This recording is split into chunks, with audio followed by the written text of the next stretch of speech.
नाज़रीन आदाब, गवाह न्यूज़ के स्पेशल बुलेटिन में आपका खैर मकदम। आज हमारे साथ स्टूडियो में एक बहुत अहम शख्सियत मौजूद है, लेकिन इनका तारुफ कराने से पहले हालात हाज़रा पर एक नज़र। जैसा कि आप जानते हैं कि कोरोना वायरस ने मुल्क भर में तबाही फैलाई। मुख्तलिफ ममालिक से वैक्सीन और ऑक्सीजन सैचुरेटर्स रिपोर्ट किए जा रहे हैं। हॉस्पिटल्स और हेल्थ केयर सिस्टम बुरी तरह अफेक्टेड है। ऐसे हालात में एक खतरनाक इन्फेक्शन उभर कर आ रहा है जिसे ब्लैक फंगस कहा जाता है। शहर हैदराबाद में अब तक 50 से ज़ायद केसेस रिपोर्ट हो चुके हैं और 5 लोगों ने अपनी जान खो दी। एक शख्स ने अपनी आंख इसी इन्फेक्शन की वजह से खोई। इसी पस मंजर में आज हमने world renowned eye specialist doctor Altaf Akbar को मदऊ किया ताकि हम आप तक इस जानलेवा ब्लैक फंगस के बारे में ऑथेंटिक और अहम मालूमात पहुंचा सकें। डॉक्टर अल्ताफ अकबर मशहूर मारूफ मुमताज़ माहिर चश्म डॉक्टर बी अकबर साहब के फर्जंद हैं। इस लिहाज से doctor Altaf second generation eye specialist हैं। इन्होंने और इनके वालिद ने मिलकर तकरीबन 1 लाख से ज़्यादा आई सर्जरीज की हैं। इस वक्त डॉक्टर अल्ताफ अपनी अहलिया डॉक्टर नाजिया अफरोज़ के साथ डॉक्टर अकबर आई हॉस्पिटल में एक टीम ऑफ आई स्पेशलिस्ट को लीड कर रहे हैं। इन्होंने FRCS ग्लासगो से किया और UK से FSO मुकम्मल किया और ये लेज़र आई सर्जरी माहिर है। डॉक्टर अल्ताफ, आपका गवाह न्यूज़ के स्टूडियोज़ में खैर मकदम। सबसे पहले तो आप हमारे नाज़रीन को ये बताएं कि ब्लैक फंगस है क्या? ये ब्लैक फंगस जो है, और अगर साइंटिफिक टर्म में बोला गया है तो म्यूकरमाइकोसिस बोलते हैं। ये एक किस्म का फंगस है। मिट्टी में रह सकता है, हवा में काफ़ी कम, और पत्ते, सूखे पत्ते में रह सकता है। और ज़्यादातर इसके स्पोर्स जो है समर सीजन में ज़्यादा फैलते हैं इसके स्पोर्स। सो अगर ये हर आदमी को नहीं इफेक्ट होता है, ओनली जिसकी इम्यूनिटी कम है, जो कमज़ोर है, या ये देख सक रहे हैं अभी अब तक कभी नहीं सुने होंगे इसके बारे में, सिर्फ ये सेकेंड वेव में ज़्यादा सुनने में आ रहा है ये म्यूकरमाइकोसिस यानी कि ब्लैक फंगस। क्योंकि ये कोविड पेशेंट्स में जो ट्रीटमेंट ले रहे हैं, स्टेरॉइड्स ट्रीटमेंट ले रहे हैं, या कमज़ोरी ज़्यादा हो रही है, वो लोगों में ज़्यादा इफेक्ट हो रहा है। और ये ब्लैक फंगस पहले भी था, यानी कि ज़्यादातर ट्रांसप्लांट पेशेंट्स में, जो किडनी ट्रांसप्लांट, रीनल ट्रांसप्लांट है, या कैंसर पेशेंट्स में जिसको कीमोथेरेपी देते हैं, इनमें भी ब्लैक फंगस दिखाई दे रहा था। मगर अब ज़्यादा इसलिए दिखाई दे रहा कि कोविड पेशेंट्स में ज़्यादातर हम स्टेरॉइड्स, यानी कि ये सेकंड लाइन ऑफ ट्रीटमेंट हो गया अभी जान बचाने के लिए। डॉक्टर साहब, हमें कैसे पता चलेगा कि कोई शख्स ब्लैक फंगस से मुतासर है, यानी इसके सिम्टम्स क्या है जो आमतौर पर देखने में आए? नॉर्मली ये जो है 5 ऑर्गन्स पे इफेक्ट हो सकता है। फर्स्ट वन इसको बोलते हैं राइनो सेरिब्रल, यानी कि rhino is nose, cerebral is brain, right. So rhino cerebral जब इफेक्ट होता है तो आपको मालूम है कि नोज ब्लॉक हो जाता है, नाक में से ब्लीड हो सकती है, या ब्लैक डिस्चार्ज आ सकता है नाक से, और एक तरफ की फेस जो है सूजन आ सकता है, स्वेलिंग आ सकती है। और मोस्ट इम्पॉर्टेंट इसमें क्या है, पिगमेंटेशन, यानी कि स्किन में भी पिगमेंटेशन हो सकता है। These are science. अगर आप सिम्टम्स ये रहेंगे अगर आपको नोज इफेक्ट हो, राइट। इसके बाद आपको मालूम है कि नाक आँख कनेक्टेड है जी, तो क्योंकि पीछे से साइनस पूरे कनेक्टेड है, तो अगर ज़्यादा स्प्रेड होगा ये तो आँख पे भी असर पड़ सकता है। आँख में क्या हो सकता है, इसमें भी ब्लैक डिस्चार्ज आ सकता है जी। उसके बाद जो है आँख लाल हो सकती है, दीदा फिरना भी स्टॉप हो जाता है, क्योंकि पीछे की तरफ जब ज़्यादा इफेक्ट होगा तो आई स्टॉप हो जाती है, और स्वेलिंग और बेइंतहा दर्द भी हो सकता है। आमतौर पर ये सिम्टम्स आने में, इन्फेक्शन होने में और सिम्टम्स आने में कितना वक्त लगता है?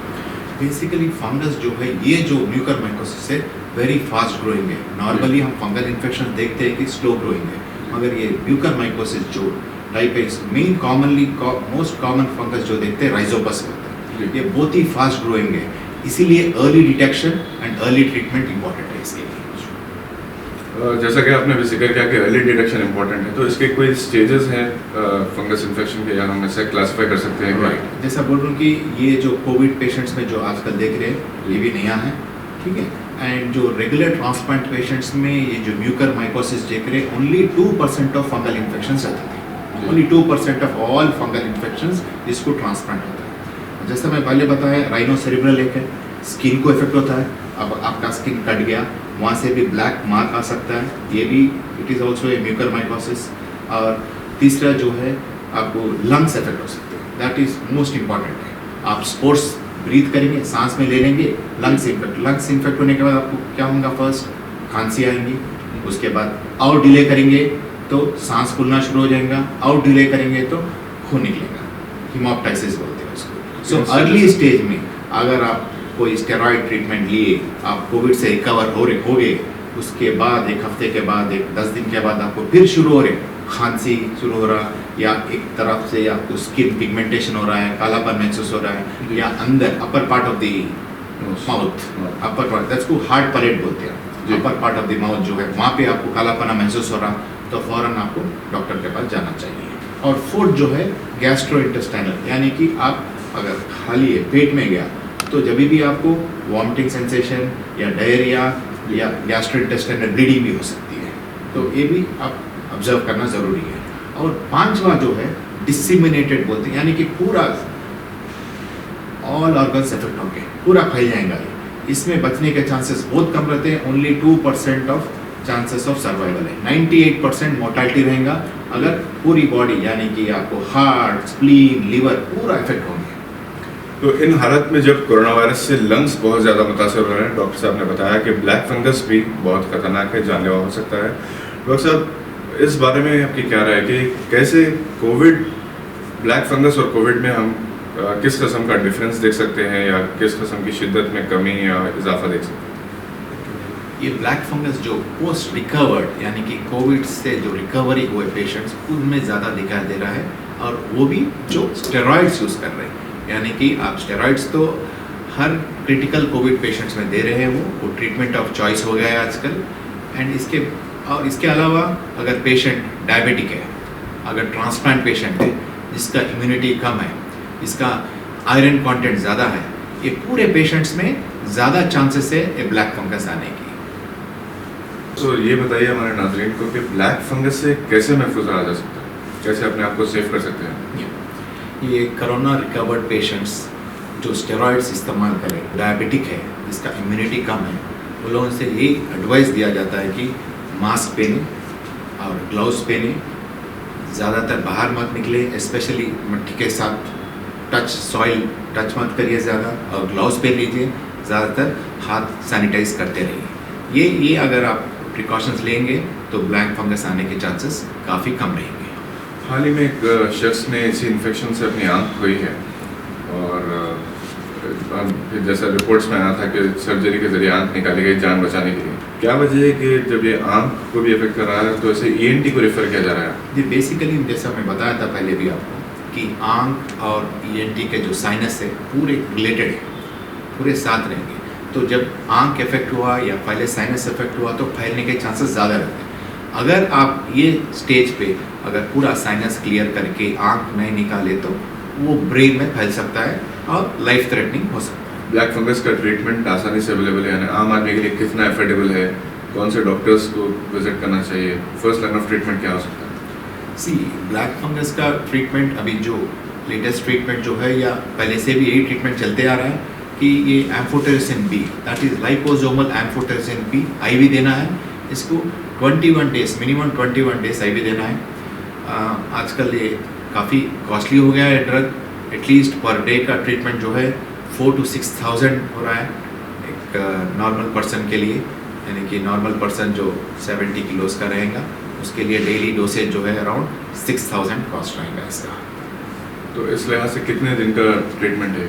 ये 21 डेज का ट्रीटमेंट है, और इसके अलावा उनको सपोर्टिव ट्रीटमेंट की भी ज़रूरत पड़ेगी और एडमिशन की भी ज़रूरत पड़ेगी। अगर ये दवाई से कंट्रोल नहीं हो रहा है, ज़्यादा फैल रहा है, तो लास्ट ऑप्शन इज सर्जिकल। तो सर और एक बात ये बताना चाह रहा हूँ कि अगर अर्ली स्टेज में भी उसको डिब्राइडमेंट यानी कि सर्जरी से अगर क्लियर कर दिया तो प्रोग्नोसिस बहुत अच्छा रहेगा, रिजल्ट्स काफ़ी अच्छे रहेंगे। तो सर जैसा कोविड के डिटेक्शन के लिए डॉक्टर्स एडवाइस कर रहे हैं कि आप ऑक्सीमीटर्स, पल्स ऑक्सीमीटर यूज़ करें, हार्ट चेक करें, बीपी चेक करें, तो ब्लैक फंगस का भी ऐसी कोई डिवाइसेस से अपैरेटस, मेडिकल अपैरेटस क्या घर में आम आदमी मालूम कर सकता है? नहीं, ऐसा कुछ भी नहीं है। आप सिम्टम्स के हिसाब से, आपको सिम्टम्स हैं तो इमीडिएटली डॉक्टर को अप्रोच होना चाहिए। जैसा मैं बताया था कि स्किन काला हो रहा है, नोज ब्लॉक हो गया है, खांसी हो रही है, ये चीज़ों से आंख लाल हो गई है, इमीडिएटली आपको डॉक्टर से मिलना चाहिए। मुख्तलिफ बीमारियों से, यानी ख़ास तौर पर स्पेशली जो आई डिजीज़ होते हैं, क्योंकि आप एक ऑप्थोमोलॉजिस्ट हैं, आपकी स्पेशलिटी रही है आँखों का ट्रीटमेंट, आँखों का इलाज, तो मुख्तलिफ बीमारियों से कैसे बचाया जा सकता है, इस पर कोई जनरल एडवाइस आप पब्लिक को दें खासतौर पर ऐसे हालात में जब ब्लैक फंगस आँखों पर भी इफेक्ट कर सकता है, आँख परमानेंटली डैमेज हो सकती है, तो इस सिलसिले में आवाम के लिए आपका क्या मैसेज है? ये जो भी कोविड से रिकवर हुए पेशेंट, जो स्टेरॉयड लिए पेशेंट्स, उनको ये देखना है कि एक अर्ली सिम्टम्स जो भी है, आंख लाल हो या नाक बंद हो गए, तो इमीडिएटली डॉक्टर के पास जाना चाहिए। और एक खास बात ये है कि ये जो ब्लैक फंगस है, ये आमतौर मट्ठी में रहता है ज़्यादा, और पत्तों में, ऐसी चीज़ों में ज़्यादा इसके स्पोर्स रहेंगे। तो ये आदमी से आदमी को फैलता नहीं, या जानवर से आदमी को नहीं आता। जैसा कोविड जो है आदमी से आदमी को फैल सकता है, ये वैसा नहीं फैलता। ये बहुत इम्पोर्टेंट बात आपने बताई, क्योंकि आजकल मास्क का एक जो ट्रेंड है और ज़रूरत भी है कोविड से बचने के लिए, ये ब्लैक फंगस में नहीं है। तो ये एक अहम डिफरेंस है। नहीं, ये जो कोविड से रिकवर हुए पेशेंट्स, ये लोग जो अगर स्टेरॉइड्स लिए और अब डायबिटिक है, आपको आने के चांसेस है, तो आप मास्क पहनें तो बेटर है, क्योंकि वो स्पोर्स आपके लंग्स में एंटर नहीं होते। ये थे मशहूर मारूफ डॉक्टर अल्ताफ अकबर, जो doctor Akbar eye hospital Mehdipatnam के लीडिंग कंसल्टेंट और सर्जन हैं। नाज़रीन, जो भी बातें इस इंटरव्यू में डॉक्टर साहब ने बताई, इसका ख्याल रखें। एहतियात इलाज से बेहतर है, एहतियात ज़रूर करें। बीमारी को आने से पहले ही रोकने की कोशिश करें। अपना और अपने घर वालों का ख्याल रखें। मास्क लगाएं, सैनिटाइजर्स का इस्तेमाल करें, लॉ एंड ऑर्डर की पाबंदी करें, एक अच्छे शहरी होने का फ़र्ज़ अदा करें। हम फिर हाजिर होंगे ऐसी एक अहम शख्सियात या अहम खबरों को लेकर अगले एपिसोड में। तब तक के लिए ख्याल रखिए और देखते रहिए गवाह।